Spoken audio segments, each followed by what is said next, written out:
Hello everyone and welcome to my YouTube channel. Today we can discuss how to make public profile on Snapchat. So if you want to create public profile on Snapchat, then how you can do that.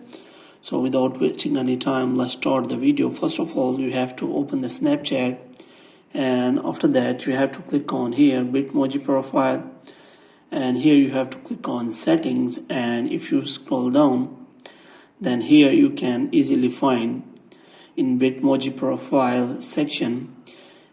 If you can scroll down, then here you can easily find the option of public profile.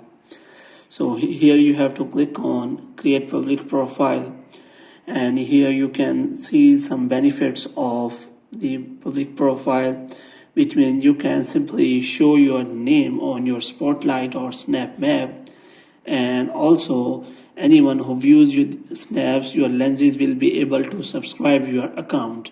Moreover, it will publicly build your profile, which means you can reach more and more people on Snapchat. So if you click on get started, your public profile will be created and you will get a subscription button, and anyone see your story or anything you share will be allowed to subscribe you. Hope you have liked this video. If you want to get more videos like this, kindly subscribe our channel.